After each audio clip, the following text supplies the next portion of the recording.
Professor Gilvan, a importância do Museu da Computação enquanto instrumento na área da educação.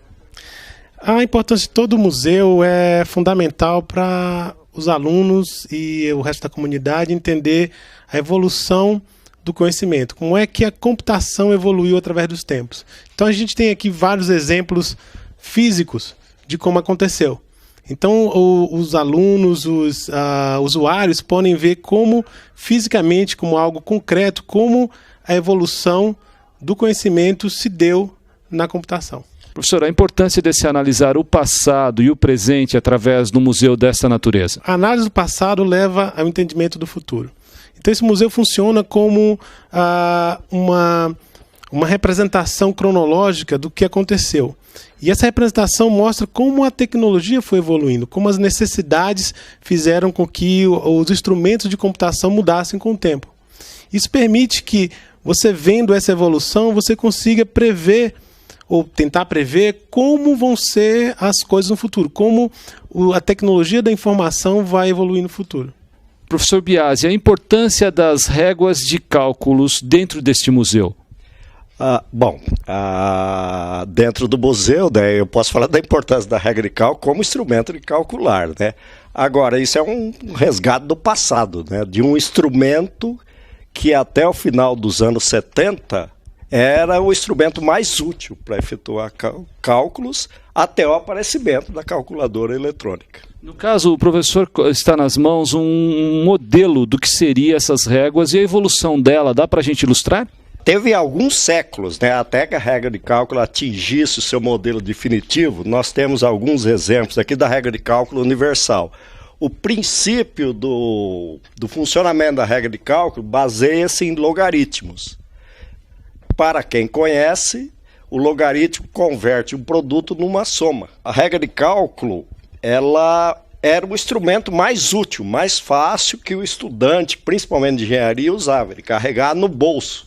A regra de cálculo era um instrumento muito útil e permitia alguns cálculos com algumas precisões, inclusive, se necessário, na construção da bomba atômica. Professor Elisa, as calculadoras deram origem ao computador, mas tudo nasceu na matemática. Sim. As calculadoras, na verdade, elas foram construídas, né, elaboradas, desenvolvidas em função da necessidade que se havia na área de matemática, né? E existiram diversos modelos de calculadoras que foram produzidos durante os anos aí, e elas acabaram dando origem agora aos computadores que são capazes de desenvolver ou de resolver problemas mais gerais, além das calculadoras daquela época. E o museu aqui mantém um acervo bastante interessante sobre essa evolução. Exatamente, a gente tem diversos calculadores, réguas de cálculo, vários modelos de calculadores que foram usados em universidades, nas pesquisas aí durante os vários anos, e mais recentemente agora a gente tem diversos modelos de computadores também das décadas de 80 e 90 aí. No Museu de Computação também existe a história do armazenamento de dados. Professora, de que forma se deu essa evolução do armazenamento do dado?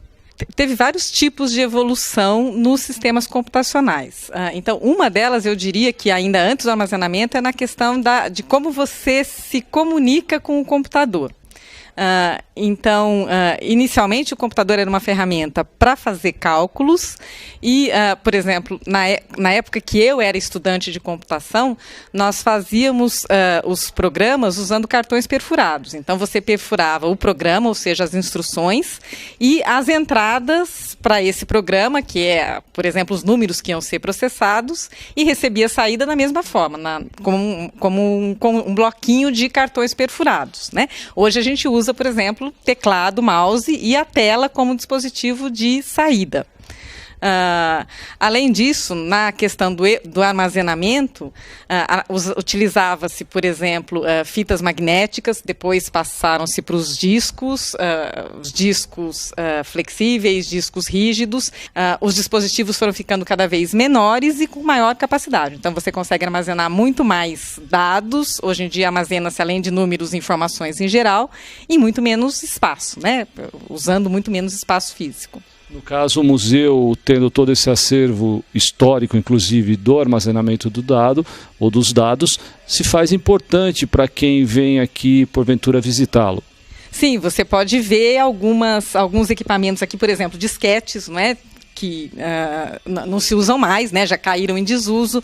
Depois dos disquetes nós tivemos CDs, DVDs, hoje os pendrives, e vários desses dispositivos tendem a sair de uso e virar peça de museu com o tempo. Para a instituição, um museu dessa natureza, instituição enquanto instituto e também enquanto USP, tem uma importância fundamental.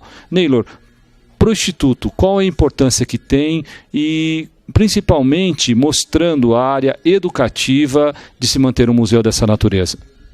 A própria existência do museu é uma atividade fim da universidade, né, que é uma atividade de extensão, e no nosso caso aqui serve para, além de dar visibilidade para o ICMC, né, para despertar o interesse das pessoas na área de computação, então acaba sendo também um instrumento de divulgação científica, né.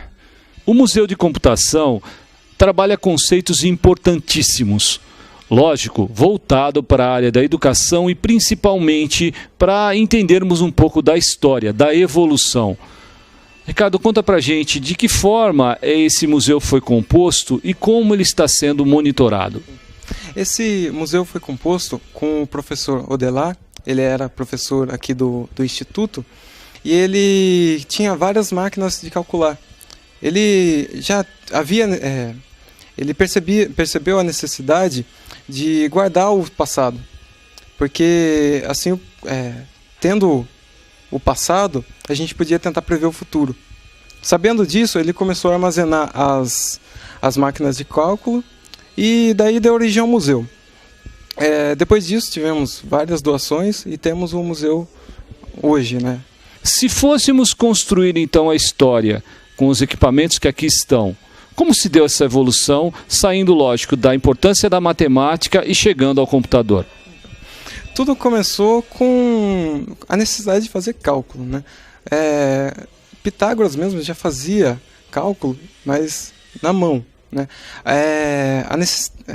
Surgiu as calculadoras, primeiro somar, depois somar e subtrair, depois as que tem as 4 operações. Temos calculadoras de 1936 que faz essas 4 operações. Temos calculadoras, só que essas calculadoras de 1936 elas eram grandes, pesadas. Temos também, nessa época, calculadoras de bolso, mecânicas também. Só que nada substituía a régua de cálculo, que fazia todos os cálculos, inclusive log, seno, cosseno, e dava para carregar no bolso. Depois então, passando pelas calculadoras, nós tivemos uma nova fase. Houve-se uma evolução. Para onde foi essa evolução e de que forma? A necessidade de fazer cálculos cada vez mais rápidos deu origem a novas tecnologias. E tivemos os primeiros computadores, as primeiras calculadoras digitais, que aí substituiu as réguas de cálculo. Depois das calculadoras digitais, aí a tecnologia avançou muito rápido. Com a evolução da máquina, houve a necessidade de se evoluir também para o armazenamento de dados. E como isso se deu? Começou com os cartões perfuráveis. Eu tenho aqui um exemplar de perfuradora de cartões. Você tinha um papel onde colocavam vários furos e isso era o programa, era como você se comunicava com o computador. Depois disso surgiram as primeiras fitas, que é essa fita que eu tenho na mão aqui, que ela tem um tamanho de 256K. Depois tiveram outras fitas e os disquetes, os CDs e depois os pendrives. No caso, eu tenho um pendrive aqui no bolso que é de 8 GB. Um pendrive desse são 32 mil dessas fitas. E hoje eu carrego ele num chaveiro. E tudo isso no Museu de Computação a gente consegue visualizar, entender, e importante é entender a história, como se procedeu, como se deu a história. Sim, é fundamental. A gente, vendo a história, está vendo um ritmo cada vez mais de as pessoas dependentes dessa tecnologia. E isso acontece muitas vezes sem a pessoa perceber. Que nem hoje em dia, qualquer um pega um cartão de ônibus e vai lá, passa e entra no ônibus sem saber que aquilo é uma tecnologia de alto nível. Preocupados com a visitação, vocês criaram um guia de visita. Conta pra gente como está sendo elaborado esse material. Esse guia ele está sendo de acordo com a história. Então começa nos mais antigos, aí vem década de 50, 60, 70, só que pegando a evolução de cada um. Que nem eu não respeito o ano em si, eu procuro fazer a evolução daquela parte. Nós apresentamos esse roteiro de forma verbal, e assim todas as pessoas que vêm nos visitar, eles entendem muito bem isso aí, tanto criança quanto adultos, pessoas mais velhas. Agora, o horário de visita deve também ter aqui um calendário para visitação, uma forma de agendamento e um horário pré-estabelecido. Sim, a visitação é das 8 às 6. E assim, ele é aberto ao público, mas visitas de escolas e grandes turmas, né, que querem o roteiro de visita, agendar pelo telefone 3373-9146. Museu de Computação. Algo surpreendente que você pode aprender visitando.